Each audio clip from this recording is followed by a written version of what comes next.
I'm Logan Crawford, and right now on Spotlight, there is something more important than being the smartest person in the room.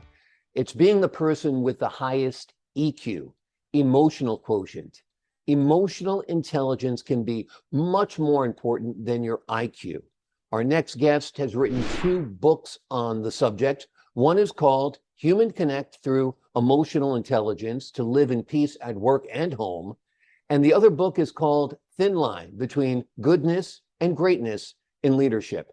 And we are delighted to have Nitin DC join us right now on Spotlight. Nitin, thank you so much for joining us here today. Thank you so much, Logan. It's an honor talking to you today.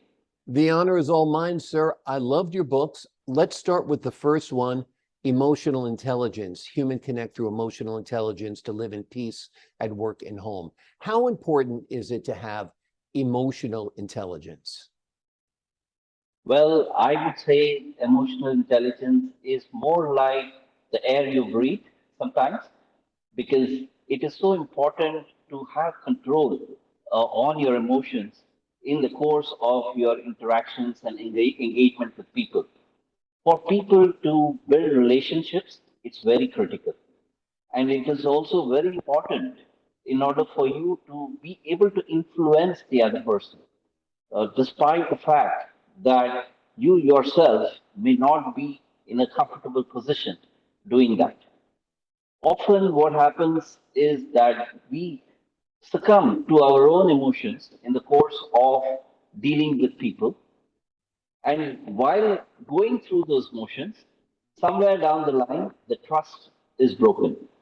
So, in order to establish that trust, it is very important to regulate your own emotions in order to influence the other person's emotional state, which is all about what EQ is about. Some people innately have great emotional intelligence. We say that they're good with people.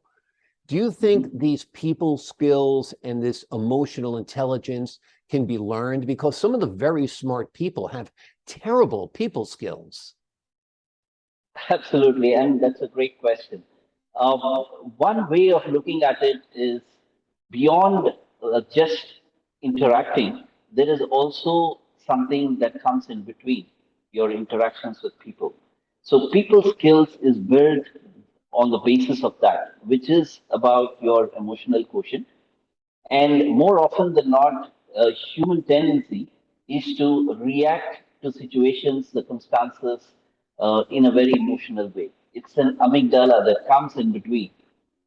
Unless and until you overcome that, you are able to move that out, just like the moving out a screen in front of a stage. The moment you do that, you become vulnerable enough to open up yourself. And that vulnerability is actually going to establish trust. And you start seeing each other as as friends rather than people who are trying to seek something out of each other. And this element of trust is what is very important beyond just having those people skills. People skills is about how good you are with people, but then there is also that emotional aspect which could come in between as a bottleneck in the course of your conversations and the course of different situations and scenarios that you're dealing with. So it is important to be aware of the scenarios and the situations while you also are able to enable your own uh, emotional intelligence in order to support the other person's feelings towards you. Absolutely, absolutely. In fact, I used to work at CBS News in the newsroom. I was an assignment editor, and the reporters used to come up and talk to me to get their assignments, to get information. Every now and then they'd have a chat with me, but every now and then one would come up and say, "Hi, how are you today, Logan?" And my answer would be, "What do you want?" Because they were just having the interaction with me to get something from me. And if it's Mhm. that transactional, like you say, if it's not developing a friendship, if it's not developing a personal relationship, the person resents always being asked for something. So I think you're really on the money there when you say that you have to look at people as friends, even though they might not really be your friends, you might not see them out of work. You got to have that attitude and that kind heart towards them, right? Absolutely. And you hit the nail on the head while saying that. It's always not just give and take. There is an element of human in it, the human quality that we talk about. There is an element of belongingness, how emotionally connected we are. And that becomes very important, and that's a primary aspect of establishing the trust that I was talking about. And once you establish the trust, then everything else comes together, and you're able to build that over time. Absolutely. You talk about four key elements in your book: patience, Mhm. persistence, ability to ask the right questions, and influence. Let's go through those. What's the importance of patience? Patience is very critical. Um, and also, patience is not easy, right? It all depends on the situations and the circumstances. More often than not, we as human beings are always on the edge, trying to get things done, especially in a corporate environment. So I'm trying to align this to both life as well as work. So life in general as well as work in your professional environment. So what happens is you're on the edge to perform very well, and you're on the edge to ensure that you are in the limelight. You are getting things done quickly. That's the essence of what people would like to see you as a professional. And while you're at home, more or less a similar situation, but then you just have some time to breathe because you have your family members supporting you, showing that love and care. But still, you have something to prove to them as well. You have to create a situation wherein you are providing them all the time. And there is no such situation that anybody would accept that if you stop doing that. So, in a way, be it life or at work, you are on the edge. And that's when patience wears down. You start looking at things to be done the next moment, the next minute. So the best way to look at this aspect of patience is to just take it easy, give it a moment, take a deep breath, enjoy the environment around you more than just setting things rolling for you. Just Absolutely, that one especially in this moment. digital age where we can be super productive. We can actually be too productive. We need time to Yes, think. We need time to build relationships, which are instrumental and key to being successful in business, I think. Let's talk a little bit about persistence. I guess just keep on trying. absolutely. And persistence is one thing that keeps you consistent. There are occasions where you can be patient. You are able to get the benefits of being patient in one moment, but there is also a next moment where things get the better of you. And when that happens, it will be difficult for you to maintain what you are tuned to. And when in the course of doing that, the best way to be persistent is to not be anxious about things. Use mindfulness. So what mindfulness does is to keep you in that moment and not try to look back at things and try to look at what the future holds you into. So just practicing mindfulness at every stage of your life will help you in being persistent and consistent uh, on whatever you're doing. And that Absolutely. becomes the key even in influencing people. Absolutely. The ability to ask the right questions. If you want the right information, and it's particularly when you're working with busy people, you need to narrow your question, you need to narrow your focus. Talk a little bit about that. Absolutely. So, me being a professional coach, this becomes a very key element of what we do as coaches. The first aspect of being a good coach is to listen. If you're able to listen carefully, then your intuition will bring about the question that you'll have to ask. It is the curiosity which will help you in understanding what the person is trying to say. And through that curiosity, that powerful question would come out. And what this powerful question would do is make the person think, introspect, and look deep within themselves to find the solutions and answers to their problems. And by doing that, you're actually helping them uncover themselves. And that's when, asking the right question becomes so critical. And each time you're able to do that, the other person is gaining the confidence over you. And that's when the connection happens. Exactly. You're also creating credibility there. The person appreciates the fact that you're knowledgeable on the subject, that you are interested in the subject, you're focused on the subject, and that creates credibility and that creates a strong working relationship. Let's talk about influence, the importance of that, and how it's developed, how it's cultivated.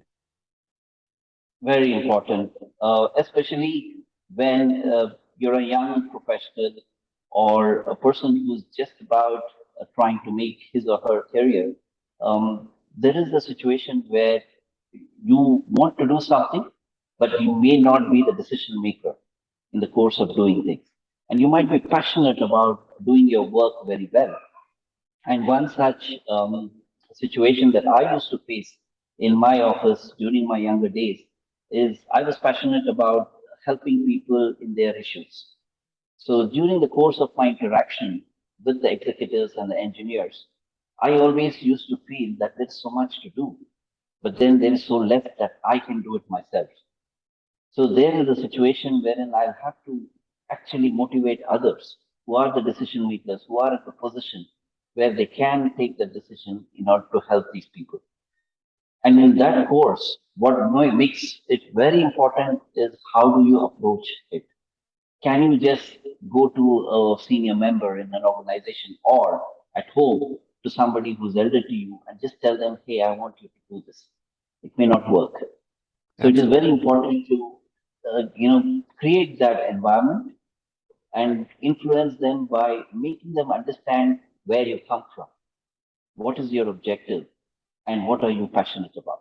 The more you're vulnerable towards it, the more you get support and you're able to influence the other person. Wonderful. Great advice. Very practical, very targeted, very useful, able to be cultivated and developed. I can see why you're a successful executive and leadership coach. Let's talk a little bit about your next book, Thin Line Between Goodness and Greatness in Leadership. What is that thin line? Excellent question, because often the thin line is between just being a leader for yourself or being a leader for others. Mhm. So, being a leader for others is what makes you great. There are many good leaders. Many people are able to, just by the virtue of their skills, the skills that they learned over the years, by the virtue of their intelligence, they are able to achieve success in their careers. So, be it in life or be it in their professions. But what makes them great is how they bring up others, how they grow others, and how many people are actually following them. And to be a great leader, it requires sacrifice. Sacrifice by looking beyond you as a person, beyond what success is to others more than just it is for you.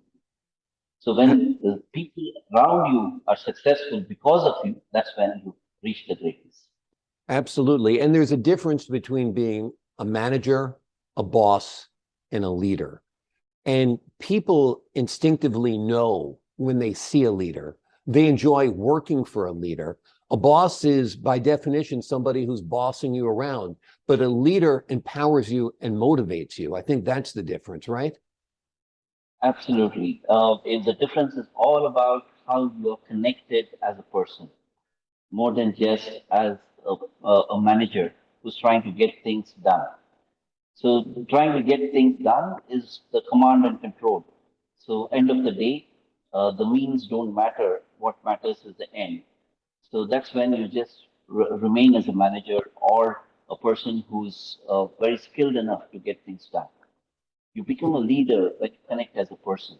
When you look at other whoever it is who's working with you as a person, people who have emotions, people who have their own lives, people who like to enjoy certain things in their lives.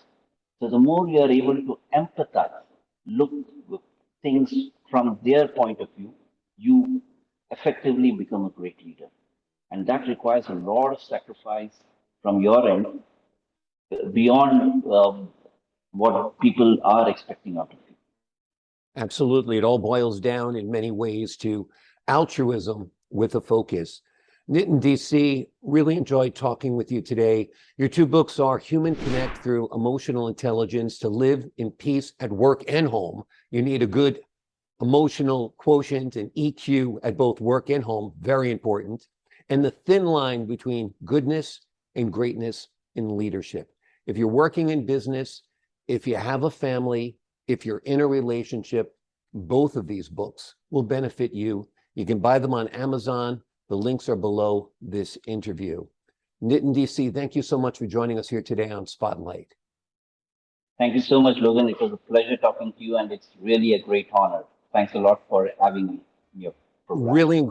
Really enjoyed it. You really provided great information to the viewers, so I appreciate that.